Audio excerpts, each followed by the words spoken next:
રાપર ખાતે પરંપરાગત રીતે મહિલા મંડળ દ્વારા આનંદ મેળાનું આયોજન કરવામાં આવ્યું હતું. ખાણીપીણી સહિતના અનેકવિધ સ્ટોલ ઉપલબ્ધ કરવામાં આવ્યા હતા. લોહાણા સમાજના આગેવાનો, સંતો, મહંતોની ઉપસ્થિતિમાં દીપ પ્રાગટ્ય કરી આનંદ મેળો ખુલ્લો મૂકવામાં આવ્યો હતો.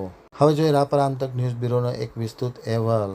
રાપર શહેર ખાતે રાપર લોહાણા મહાજનવાડીમાં ભવ્ય આનંદ મેળાનું આયોજન કરવામાં આવ્યું હતું. આનંદ મેળાનો શુભારંભ મહાનુભાવોના હસ્તે કરવામાં આવ્યો હતો. મેળાનું ઉદ્ઘાટન મહાનુભાવોના હસ્તે કરવામાં આવ્યું હતું, જેમાં લોહાણા મહાજનના પ્રમુખ રાજેશભાઈ ચંદે, લોહાણા યોગ મંડળના પ્રમુખ મહેશભાઈ ચંદે, રાપર લોહાણા મહિલા મંડળના પ્રમુખ સરસ્વતીબેન હરિલાલ ચંદે તથા અન્ય ઉપસ્થિત હોદ્દેદારોની હાજરીમાં દીપ પ્રાગટ્ય કરી અને આ આનંદ મેળો ખુલ્લો મૂકવામાં આવ્યો હતો. રવિભાણ સંપ્રદાય દરિયાસ્થાન મંદિરના મેનેજિંગ ટ્રસ્ટી રસિકલાલ આદુવાણી, જલારામ મંદિર બાદરગઢ પાટિયા ટ્રસ્ટી દિનેશભાઈ ભચુલાલ ચંદ, જલારામ ગ્રુપના સ્થાપક પ્રમુખ અને સેવાના પર્યાયી એવા શૈલેષભાઈ બાબુલાલ ભીંડે, જલારામ ચેરિટેબલ ટ્રસ્ટ, જલારામ મંદિર અયોધ્યાપુરીના ટ્રસ્ટી તથા અન્ય હોદ્દેદારો અને રાપર નગરપાલિકાના પ્રમુખ ચાંદભાઈ દિલીપભાઈ ભીંડે, રઘુવંશી લોહાણા કન્યા છાત્રાલયના પ્રમુખ અંડાબેન રાજદે સહિતના લોકો ખાસ આ આનંદ મેળામાં ઉપસ્થિત રહ્યા હતા. મહામંત્રી પ્રભુલાલ લવજીભાઈ રાજદે, રાપર લોહાણા મહાજનના ઉપપ્રમુખ બળવંતભાઈ મિરાણી પણ ખાસ હાજર રહ્યા હતા.